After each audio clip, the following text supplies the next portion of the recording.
You to confirm this. Mr. George Barber had a warehouse full of motorcycles, and they used to the Barber ice cream and milk in these little old-timey trucks, and he had a whole team of mechanics keeping these old milk trucks running. And then they changed the milk trucks, and all these mechanics were out of work, and so he put them to work working on the motorcycles. Is that a true story? Well, in context, it is. All those mechanics wound up being two mechanics, and yes, it was the old truck rebuild shop, but that's kind of where he hid the motorcycles for his collection. But it's a good evolution. I can't tell you one thing, though. The ice cream truck did run every week, and it cost me 30 pounds eating ice cream sandwiches. Well, it's a happy year today, and I want to talk about these two riders. One, an incredible mechanic, Chuck Honeycutt. He is a true wizard. And Stephen Matthews, he rode those bikes so well. Yeah, Steve Matthews was 1990 pro Karachi, and we hired him to race a 1950 G50 matchless that had a single cylinder, probably 52 horsepower, drum brakes, and he said it had no brakes. And we brought him to Daytona and put him on that bike for the first time. Amazing, because his riding style was modern bike. He'd hang off the bike, drag his knee and everything. It was just amazing to watch him run the machine. And it was a lot of fun. And on now to run furniture after his parents passed away. We stay in touch with him. And Chuck Honeycutt still works for the museum. You know, we brought him on board as a mechanic. He said he used to ride, so we gave him a chance, and he did quite well with 350 GP down here as well. One, encourage everyone to make your way to Birmingham, Alabama, and check out this incredible museum. It's 4 floors of the actual finest of motorcycles, cars. The Lotus collection is unbelievable. You know, that Lotus collection is just a day trip in itself. Yeah, it's pretty interesting to see. It's one of the largest collections known to exist. And again, that's Mr. Barber. If he's going to do it, he does it right. So with the motorcycles, over 1,700 in the collection, and about 130 Lotus cars and other cars as well. Well, thank you so much, Jeff Hall, for being. Every time I talk to somebody who's a motorcycle enthusiast, I say, hey, here's where you got to go. Pack a lunch.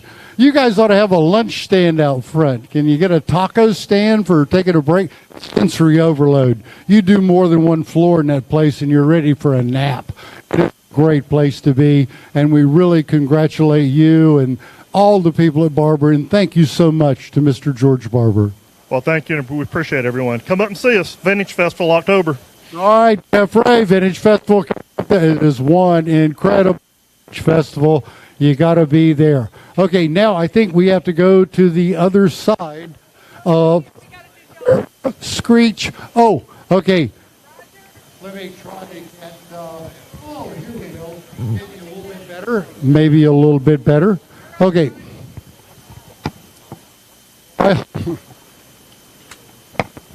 Roger Lyle, report to the zone. Hey, John.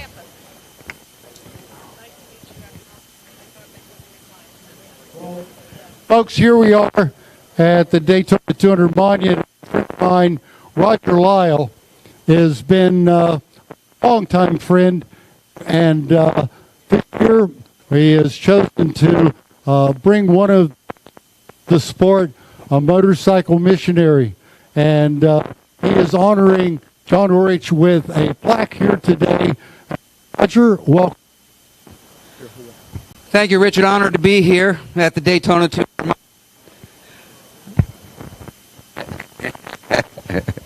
Okay. Cutting it off. It's my honor to reach down here and put him into the 200 monument. And we've known each other for about 40 years, along with Richard as well. We go way back. And this is always a magical place for me to come down and visit all my friends here at the Daytona 200 Monument. Great memories made, and this will be here forever. So buy a brick, buy a plaque, or whatever, so that you can be part of it. Check, we're all family here, and this is a great day. Do John? All right. Right now, I'd like to introduce my good friend John Ulrich, that we have this beautiful plaque here for.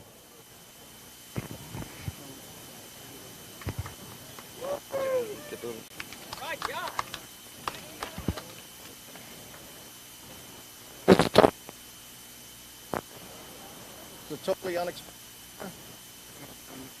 Just hold the antenna. John. Wait. John Orich. Yes, there. Maybe the antenna will work now. There we go, John. We have reception. Okay. Unexpected honor. Have to fund actually, but I'm real proud of the work that we've been able to do with the road racing and action fund, buying the soft barriers and the airplanes for both road racing and dirt track. We raised $20 million to do that. It's a charity. It's a nonprofit that's totally volunteer run. Nobody's getting paid to do it. Take the money, we buy air fence, deploy air fence, fix air fence, etc. And assign fleets of air fence to racing organizations to help keep drivers safe. So it's a really cool thing, and I appreciate Roger just hooking me up with this plaque. Really love motorcycle racing. Thank you all very much. Thank you, John Orich. John, you have been one of my so many years. You've done so much for motorcycling. Contributing to every major motorsport magazine, editing, carrying the flag, and you have done so much for motorcycling. What drives you, John? I don't know. I like it. I found something I like and I'm reasonably good at, and I kept doing it. And I've got a race team. I got a magazine. I got a kid who came up. I've got a three in the Daytona 200 here, who at 6 years ago became considered for in the race. Maybe we can actually win that too.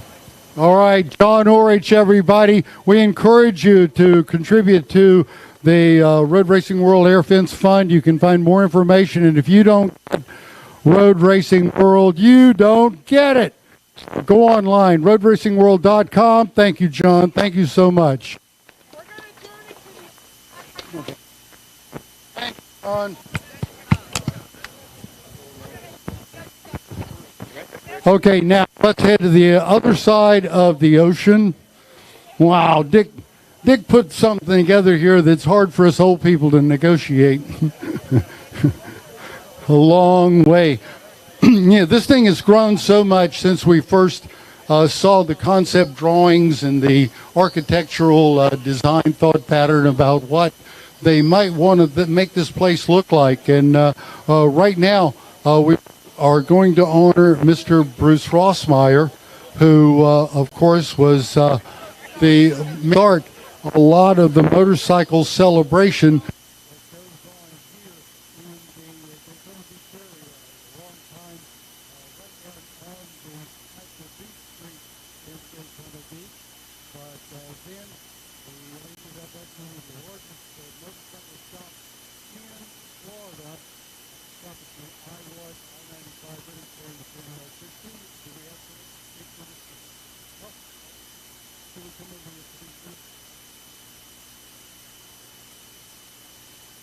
Oh, it's the Rossmeyer girls. Well, welcome to the Daytona Monument. Well, thank you for having us.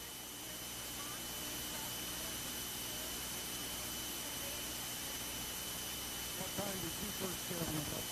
Oh, we need it. I would say definitely around a year ago. I found out my name again on but it does all the things that my motorcycle does. You have a finger on the wrong side. Like to wipe out. Well, yeah, Bruce Rossmeyer did lots of the, it goes on the years that kind of the year. Yes, we're so fortunate to have such an in my backyard, and that's such a great support too. And this time here, celebrating the life with all of you, it's really cool. Well, thanks for coming by, sticking around, and we're going to have a look. You're a busy girl. What are you, as far as parts or? I kind of take all of it for all of you. Oh, worker bees. We're happy to be here. This is really a great honor.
flying our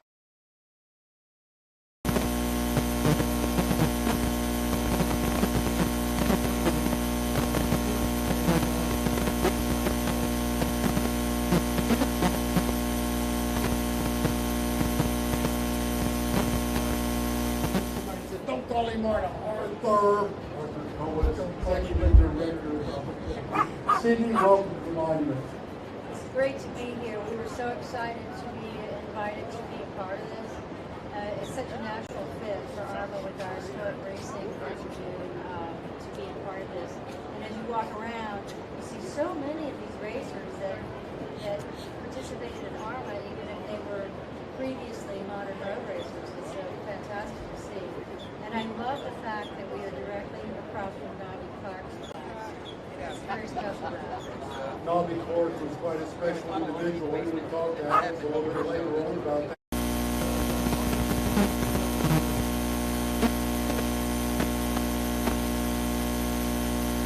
Can I go ahead and mention? Sure. We are going to be doing on Memorial Day weekend an event in Topeka, Kansas. It's called the AHRMA Classic Memorial Festival in the Heartland. We will be entertaining our spectators with all of our disciplines and the first ever vintage drag race from AHRMA. Oh, wow. Well, you had to cover a lot of ground. You had to bring in some new people. And Arthur Cohen, you come on as race director. And I raced against you on superbikes. What are you still playing motorcycles? Oh yeah, I'm an incurable motorcycle junkie, make no mistake.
Wanted to be there, and we had racing families involved with racing, and unfortunately one of our racing communities, the not in Tulsa, is no longer able to one of the sport palace of racing because unfortunately he is not with us. Lucy, I'm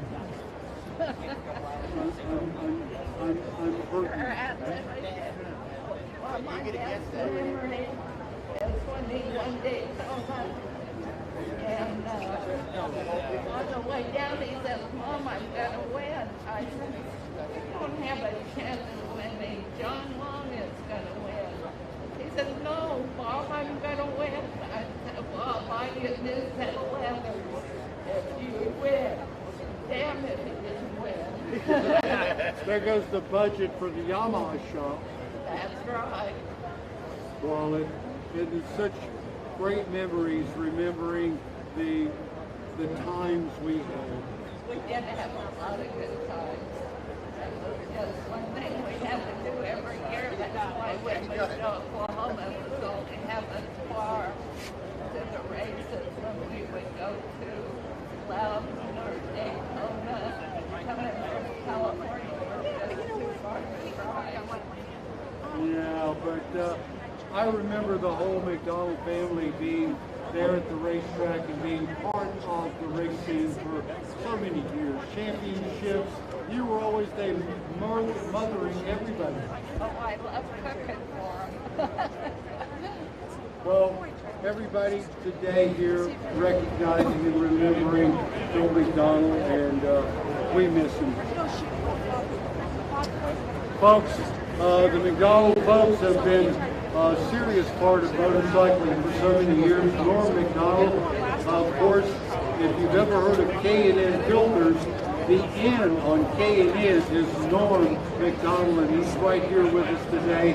He's one of the treasures of motorsport racing, whether you're in the motorcycle racing or car racing or anything. So every time you see a K&N filter, you remember Norm McDonald, and you'll always remember Bill. Oh, thank you. Oh, wow, folks. Well, we're talking about a trip through victory history over here as we look around now. And Sam, come here, Sam. I didn't really. Yeah, I see. You are. Thank you. Your mother said you were talking. Sam McDonald, 250 rider, par excellence. Got to go through the mic a little bit, but it must have been hard chasing the road over the years. Well, it's hard chasing his reputation. I'll tell you, whenever I, first got around AMA racing, I'd hear a lot of people say, "Oh, are you a McDonald?" And I'd sometimes reluctantly say, "Well, yeah." And it would either be, "Oh, I know your dad," or "Your fucking brother." One or the other. The mic went out.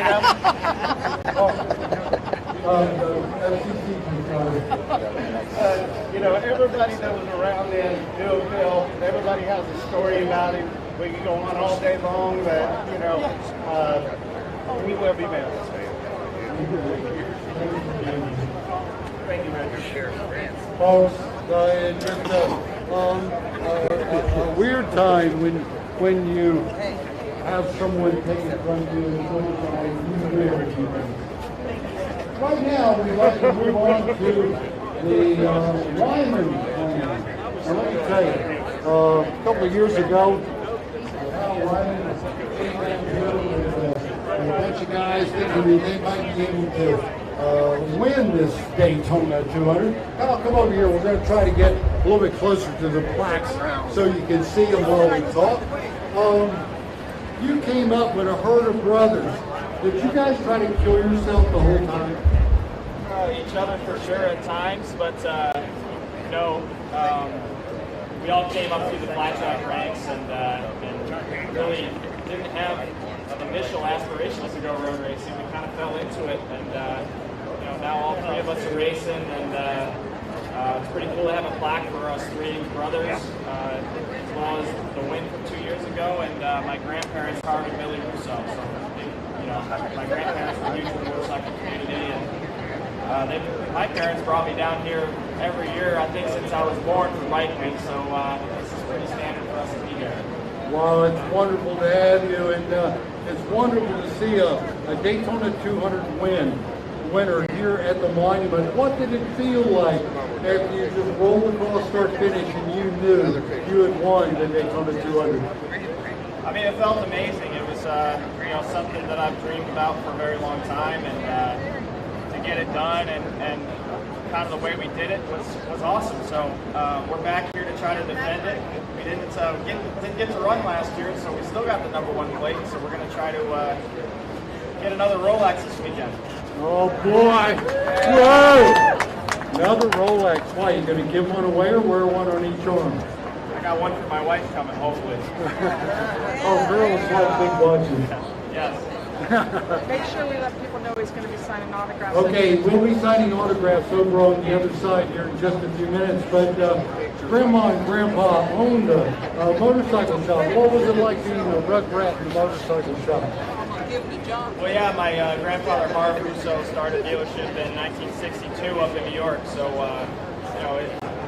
our house was right behind the dealership, so school bus picked me up and dropped me off at a Harley-Davidson dealership every day when I was growing up, and that's a huge blessing to grow up around motorcycles like that.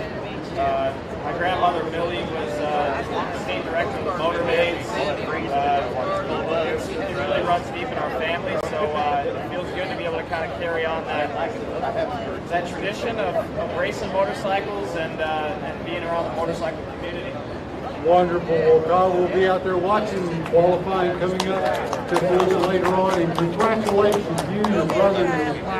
You know, usually a winner has to wait for a couple of years to get it to come around, but you guys couldn't wait. Yeah, I guess it kind of came around pretty quick, and you know, right below my hero, inspiration, Nicky Hayden. So pretty special for me to see this here, and hopefully we can add a few more. Good time to get on the wall, boy. Well, great having you here today. Thanks to you and all the Wyman fans. Thanks, Rich.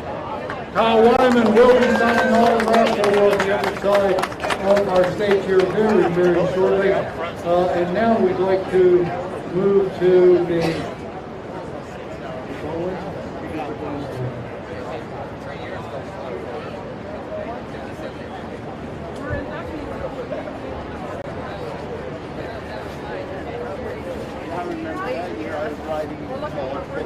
Tina goes. She wasn't here.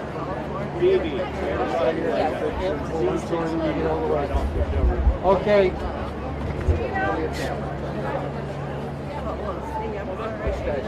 Okay, we're going to be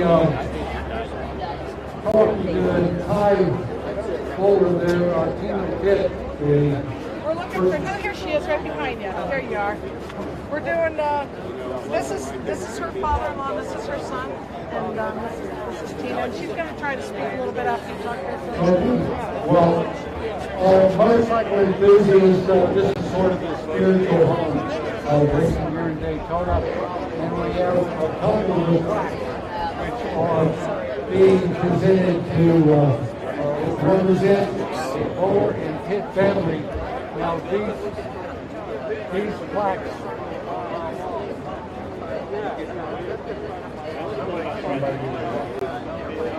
I apologize for technical difficulties. These plaques, George Pitt, of course, they called him Pops, and he was restoring old Indians, and he really, really loved being around motorcycles and all the good times that you have on a motorcycle. And of course, I will be just taken from his way too soon. And again, it's just so hard for us to actually remember people and just try to keep them in a good life. So right now, I think it's mom will like to go with it. Stay really close to that point.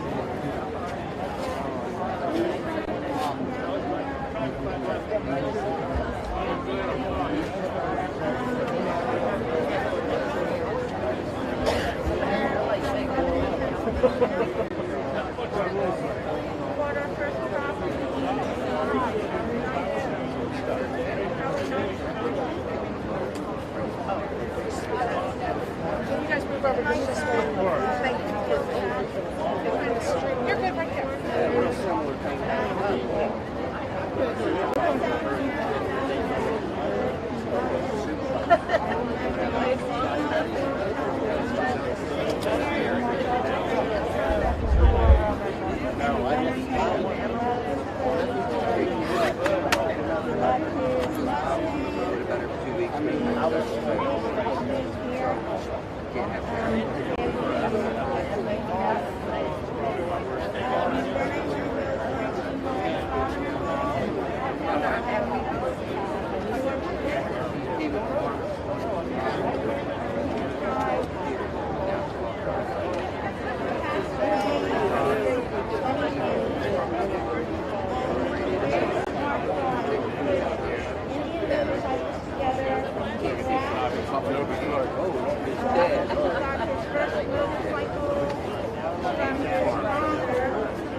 everybody shut their mouth. Well, hey, it is our favorite baseball team.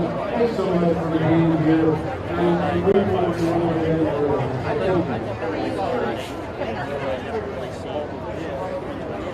Okay, Rob. Rob Nations. You want to Rob Nations? Rob's coming. Nation. Rob Nations, of course.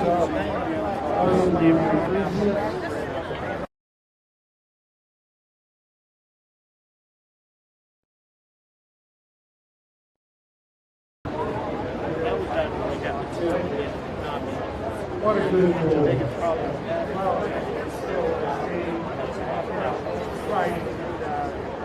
Mostly it's trail riding. Yeah, you still had the fear. I have never lost it. Always had it. Worse and worse. Well, better and better. That's been better and better. Well, thank you so much. But that was the last, factory teams had those. Right, and again, we encourage anyone to support the monument. You can go online at Daytona200monument.com. Now, Ernie Sizemore is It's here somewhere. Okay. the longest champion in the F-155, also embraced the USCRA, and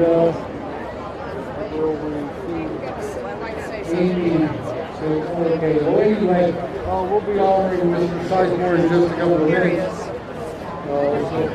Do you want to say anything? Ernie, Yes. you made it to the wall. I did. How about that? Unbelievable. Now, you're a big guy for a 125. Good boy. Good boy. You raced USCRA as well. That's where I started in 2013. I had a great season, got my license with Penguin, and when the Oktoberfest come on in Daytona, I talked with Cindy and I talked with Tony, and they got me down there so I could race my first Daytona, and it was unreal, really enjoyable. I've been back ever since. All right, well, it's so good to have you in the monument. Thank you so much. It's so great to have to be on here and see all these people. Some of the Eddie Fisher, look at poor Eddie, he's what a guy. I got to race with Eddie Fisher. That's one of the highlights of my life. This definitely is a real grand deal. All right, Ernie, thank you so much for being here, folks. Thank you. We're going to wander around and have a word with some more of our folks.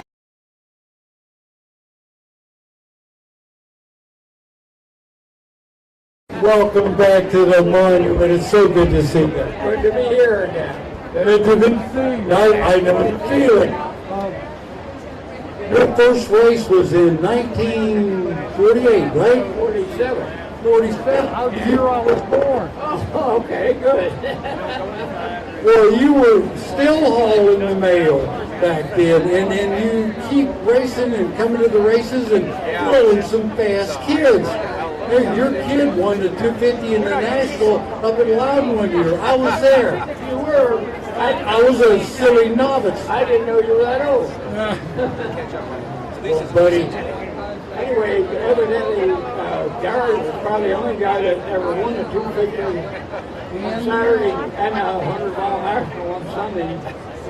You're a nice person. And he was, we'll tell him about that was 750 class, right?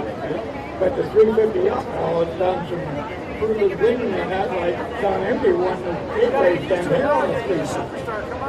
But that race, the Tony was civic quite that size. I call you an asphalt TT. Well, anyway, so Gary, Oh, it is so good to have you here. And your video, Fast Ed Fisher, that was up at the Montreal Film Fest. What a show that was. thank you. Of course, any guy here that signed up for the 100 or 200-mile race, yes. Bill France has a meeting Friday night. Everyone across from the big race. So you want to get everybody who was here in 48 to come up and we're going to have a drawing, right? Right. Yeah, so you're going to win again, Ed. Well, I know I'm going to win, but I'm going to be around. I'm going to win. If you don't enter, you can't win, right? In June, I'm going to be 96, so it seems like you be back here next year, and we'll bring you another big celebration like this one here today, okay? Ed Fisher, everybody, one of my road race heroes, here on the beach yet again. Thank you so much, Ed. Well, I'm going to grab a drink of water and look for my co-producer, Mr. Bob Coy, and wander through the crowd. Hey, AHRMA! Look at that, AHRMA! Level Thin Construction, sponsor of the World Bank Don Ashby. Welcome to the show. Good to see you. I'm glad you're healthy in here, that's for sure. Yeah, John's last race, 37th start. His last race is going to retire. Last 200, I don't know, you might race in that CCS stuff. Last Daytona 200, 37th start. 37 for number 37. That's it. That's it. Great to see you. Same crew, everything's ready to go. Yeah, we're all ready to go. He's got a fast machine. He just has to get out there and ride around. All right, we'll feed him some gunpowder and natives, okay? That's it. Paul Schreiber, right here at Daytona Beach. Hey, Doc Gatzler. Come here, Doc. Hello, buddy. Welcome to the monument, Doc. It's good to see you. What an event. I just can't believe it, but get Dr. Dick Berger instead of being out here. Okay. Oh, Dick Berggren. Where you at, boy? Dick Berggren. Thank you so much. I'll see you. I gotta head back. Here is one of my announcing heroes, Dick Berggren. If you've ever watched AMA Wide World of Sports or any of the other televised things along with Chris O'Connor, Mackie Davis, Spain, and this guy, welcome aboard. Is there anybody here you don't know? Any single individual in this whole group that you don't know? I know their faces. Names are getting hard now. Well, that's what happens after you pass 30, you know. You're the director of the Northeast Motorsport Museum up there in New Hampshire.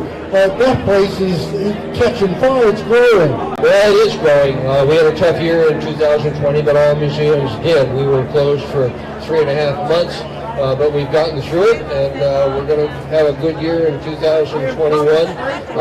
Come see us. We're open every Saturday. All year long. Once the weather gets decent, we're open Saturdays and Sundays. You're going to be a big part of the Laconia Bike Week up there. You got a gypsy tour it's going to be based out of and supporting the activities there at the museum.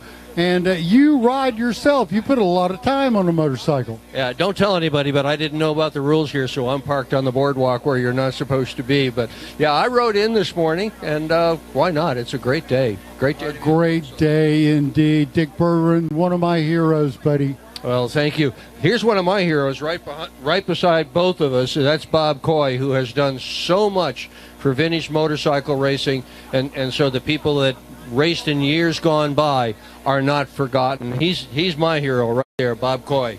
I'll jump in a minute, but again, thank you for coming today. Thank you.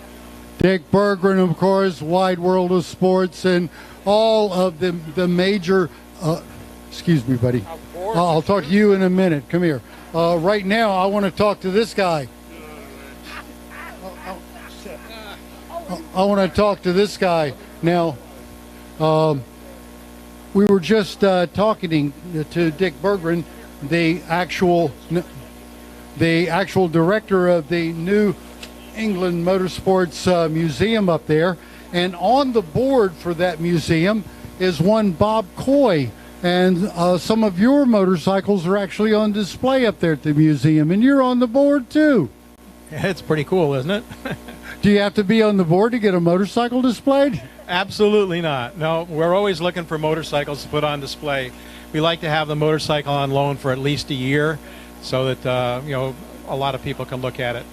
Well, now you have a long history of being involved with motorsports. I myself have known you for over half a century and raced against you and with you, and it's been a joy. And you would sneak off from your art job to come to the races, and you used your art job to create some incredible posters and stuff, and still managed to go racing. It was pretty crazy. Actually, probably one of the funniest times is I was coming to race the Superbike race here at Daytona, and you had to sign in on Tuesday, and then the race was on Friday.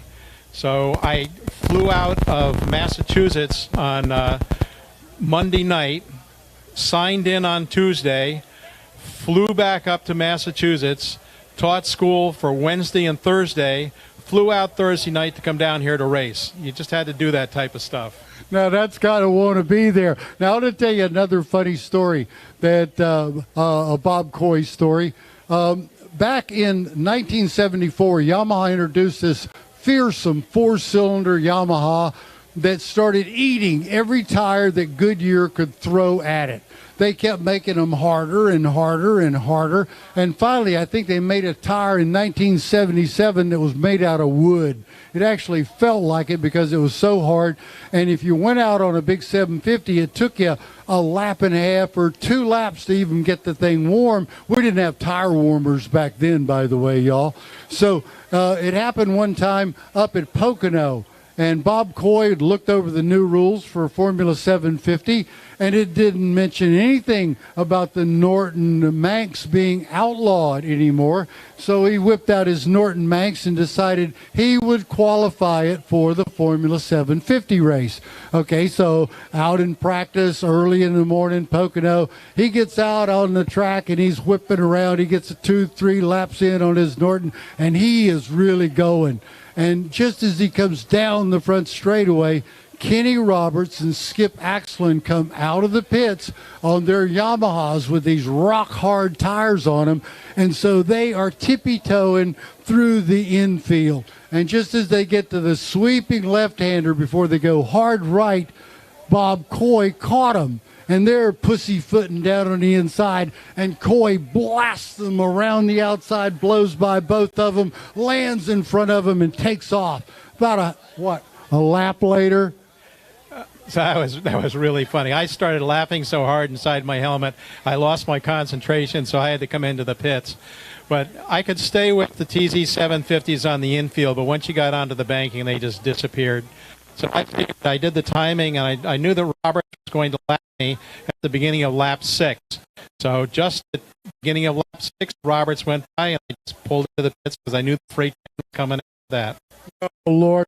There's an incredible Mary Grothy photo of Bob Coy and Roberts. And Roberts is in, like, the thinker pose. You've seen the statue, the thinker. Well, Roberts is in that thinker pose, staring down at this Norton Manx with Bob Coy, like, beaming beside him. What do you think he was thinking, Bob?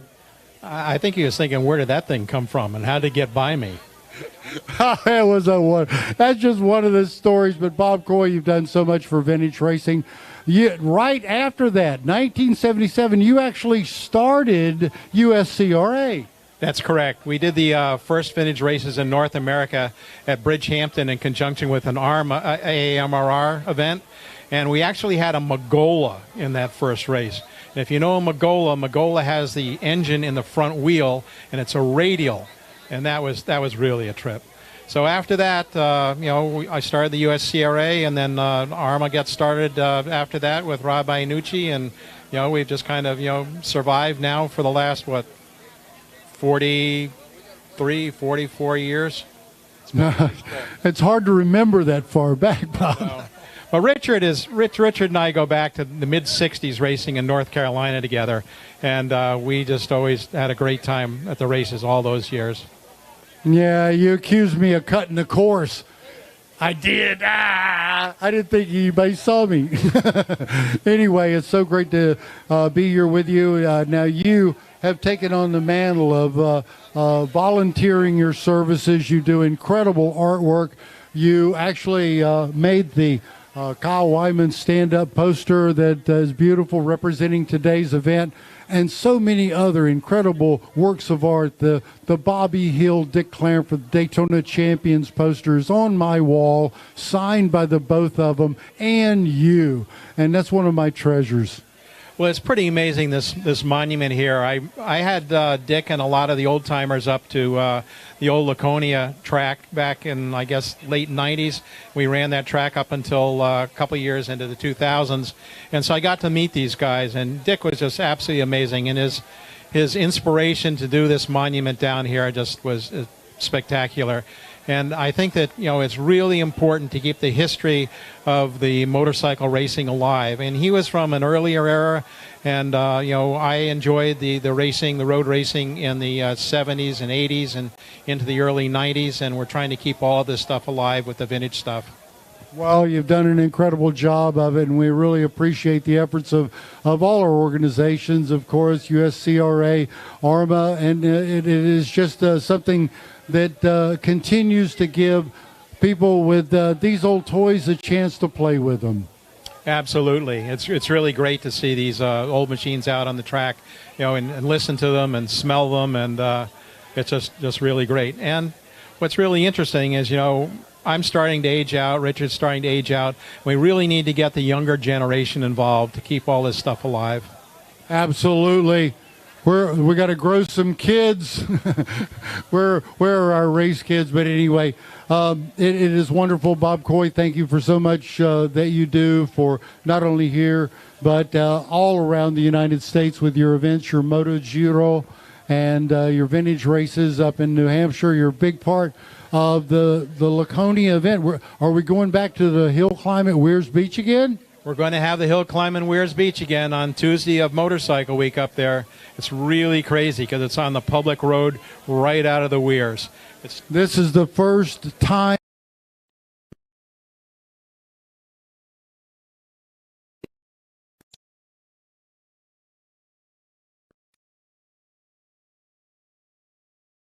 Then the Motorcycle Week Association came to me and asked me if I'd like to reenact that.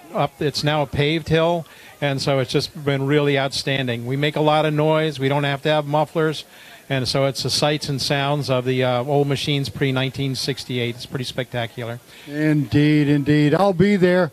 And again, as we work our way through, we'll be talking to some of our other folks here. We would like to also move over just a little bit toward where the Naby Clark plaque is. Now, Naby Clark, of course, was one of the heroes of mine for many, many years, and he was a big part of vintage racing for many of those years. And as we look back on the history of Naby Clark, I'd like to ask Alec Mclean, you were a big fan of Naby as well, and he actually worked on your bike. He did.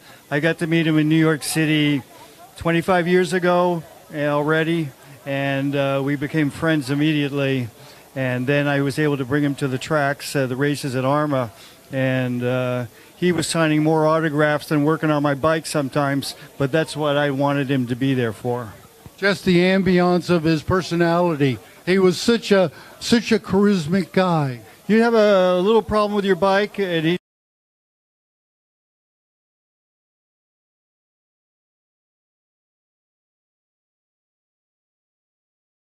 completely zen. I remember seeing him work on Ago's bike here in 1974. He and Trevor were working on Kenny's bikes throughout the big years. Just an incredible list of champions, 17 or 18 world championships that he put together for those riders. Yeah, it's amazing. And when I think that I was friends with him, it just sort of boggles my mind. I felt like I'm part of that history. So it's a very exhilarating feeling, and I miss Naby tremendously. Absolutely. Well, you have a pretty good history of your own. You have a number of championships in a number of different categories on the Bob McEver machines. Yes, I'm still very lucky to ride the Norton Manxes and pre-40 Classic 60s, Class C foot, etc., and even a Honda once in a while. So I'm on top of my game, and I'm Classic 350 GP. I have good races with Dave Roper. And it's where we were like a GP racing. David Roper, that's another of my heroes. Yeah, we banged fairings around corners, and he's a few years older than I am, and but we're hitting the 70 number. And it's amazing how hard we still ride. Well, buddy, now not only with your racing, but you got your hands full being part of orchestrating and administrating. What's it like being tied to the boss? I'm in the background a little bit, but it's great fun to watch Cindy, my wife, participate in this. And every day she works so hard and many hours and always has a smile on her face.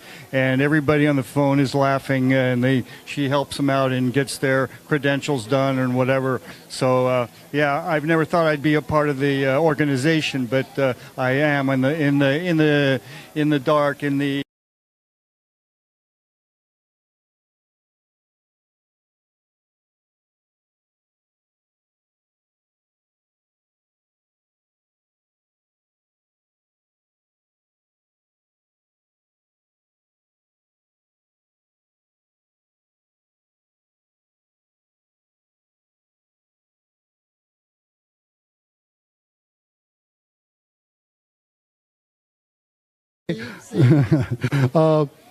As race director, you're like the sheriff now. You're like the new Will Harding, right? No, I'm not the race director. I am behind the scenes chairman of the board of trustees. Oh, pulling the strings. Yes, sir. So, like it or not, I'm the CEO of AHRMA. Oh, what does that pay?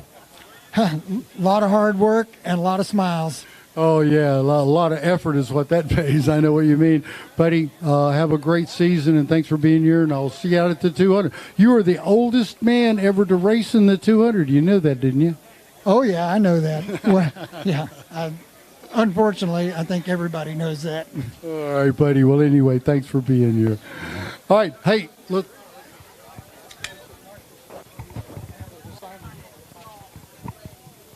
Oh, let's talk to somebody who was important in putting this thing to the Mark Bissett. Yes.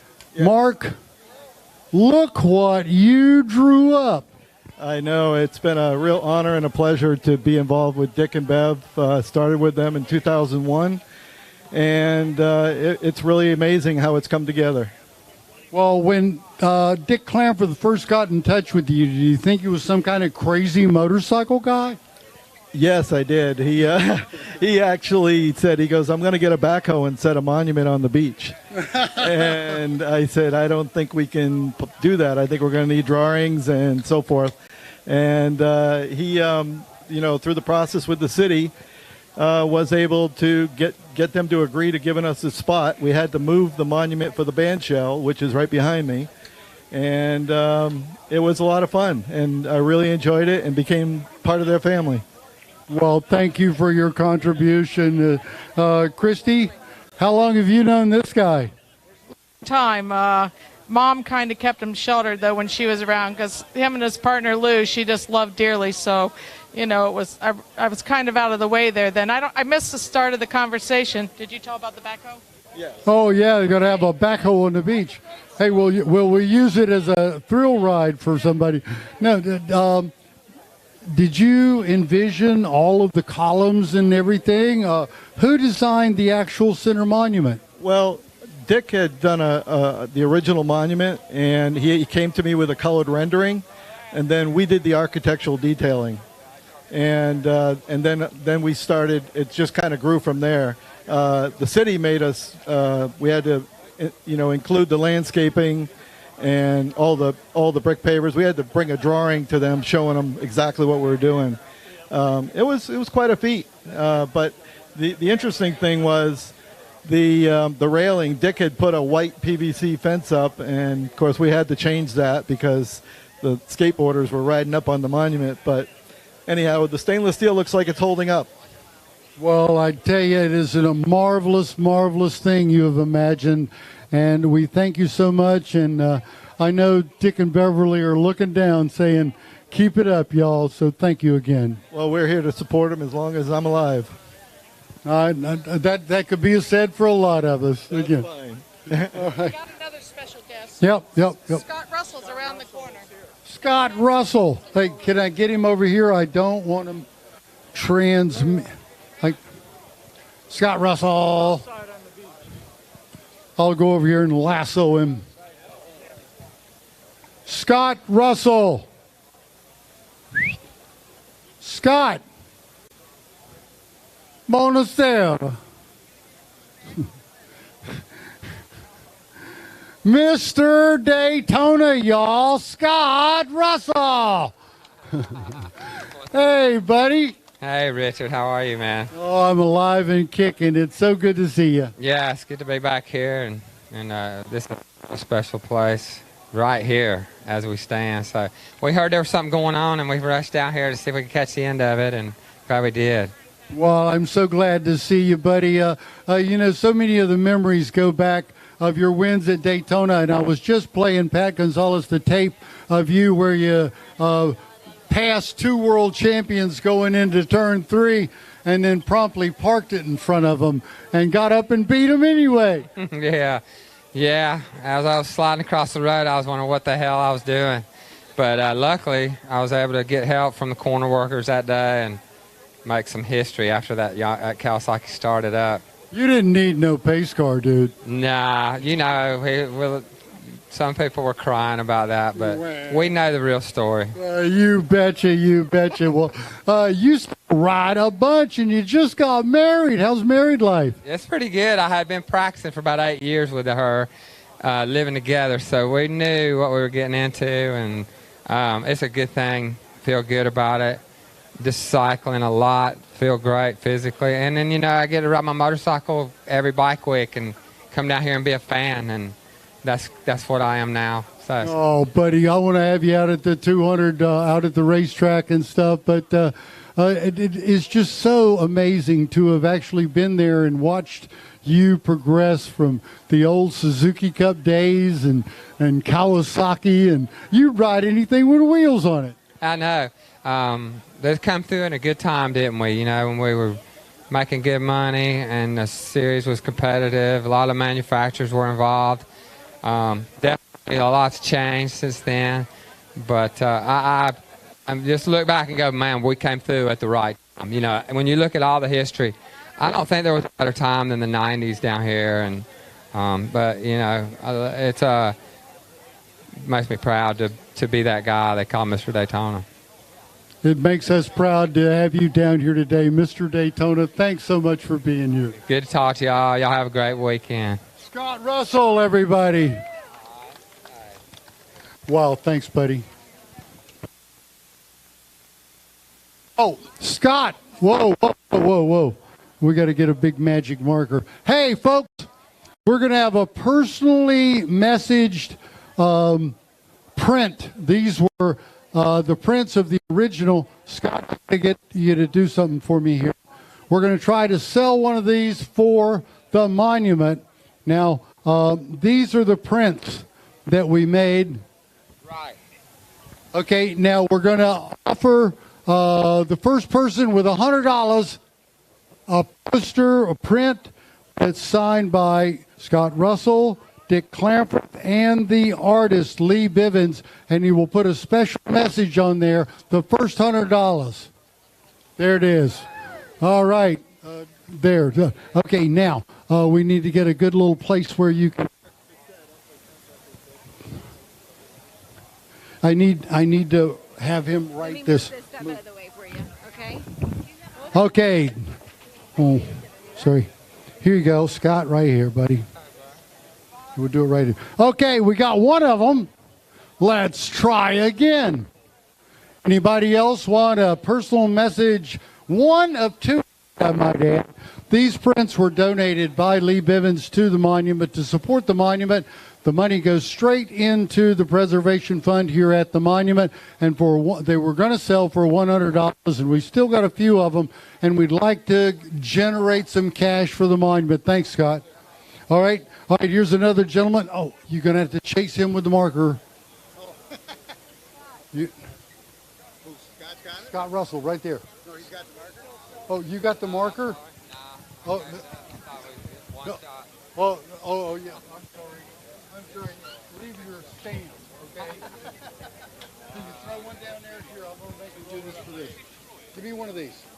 Mr. Russell. Where's the Sharpie? No, I want to get one. Well, who bought it? The Right. Okay, and this one is this guy right here. What's your name? Mike. We're just mad. Yeah. Where's Sharpie? Ah, but he is Sharpie.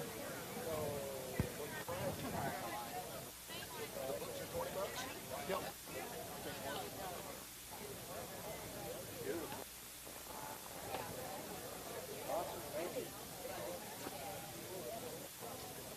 Thank you. More? We're going to do it again, or am I going to walk off again? Right there. You going to try for another 100? Keep working. I'm working. No, I know you've already signed. All right, buddy. Thank you. All right, we still have some of the prints now. They were originally signed by Scott Russell. Now, no personal message now. We still have these for sale over here. We've got 3 of them left, I think. 2 or 3 of them left. Give the money to this guy or somebody. Thanks, Scott. All right. All right, now where we're going to go. Let's go over and find out what the schedule is. Bob Coy, why we don't have schedule? Oh, well, folks, I think that's going to about wrap it up here. We've got a few minutes, and I'll roam around, and if I find somebody else, we'll be talking to them. But, Bob, it's been a great day here at the monument. A fabulous day. The weather couldn't be better. The crowd couldn't be better. It's always such a treat to see all these old ex-racers here and everybody socializing and reminiscing, and that's what Dick Clamforth really wanted. That's what the whole monument's about. Okay, now we've got a breakfast coming up tomorrow morning. Is that going to be at the Eagle again? Clamforth can tell us what time that's going to be. That's the Over the Hill Gang and breakfast. It's an annual breakfast, and it's really a nice gathering and great food. So. Great food indeed. Let's try to get Christy to give us the info. I know it's on Ridgewood Avenue, just south of the... We got these two. It's about the breakfast. Nowhere to go. Okay, all right, here. Remember what time and I'll be there. All right. 8:30. 8:30 in the morning. That's when the Over the Hill Gang breakfast is. Christy, come here. This is... All right, Christy, this is a long-standing tradition for the Over the Hill Gang. It is. We've had it. The Over the Hill Gang started at my parents' farm years ago at a place called Honda Hills in Ohio, and there sure were a lot of the older guys that were there that actually they were like the age of my husband and stuff at the time. They all started coming 30-some years ago, and it was really kind of cool growing up with all that and seeing all those, all those people. Every year they would come and they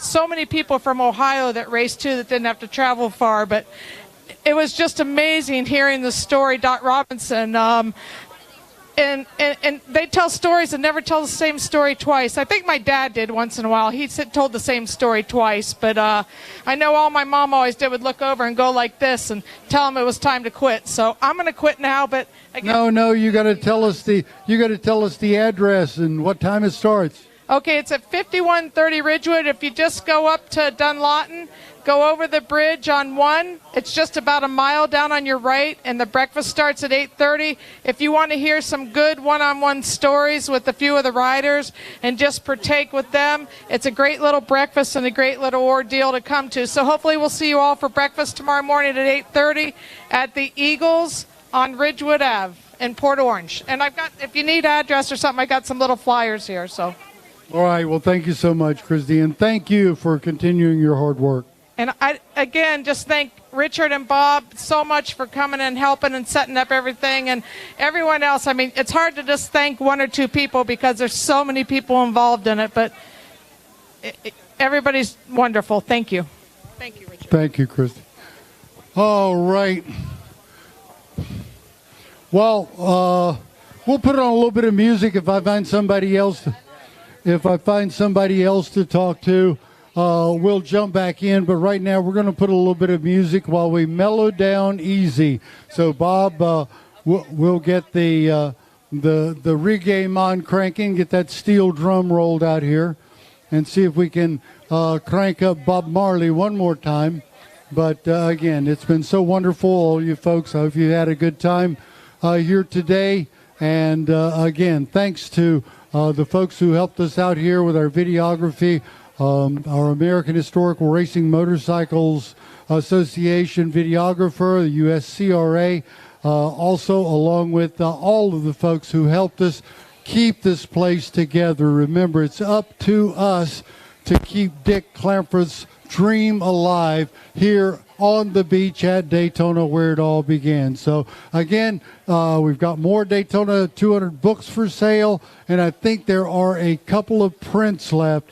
And again, these are numbered. There are only 200 of these prints in the world, and they are representative of a painting by Lee Bivens called From the Beach to the High Banks.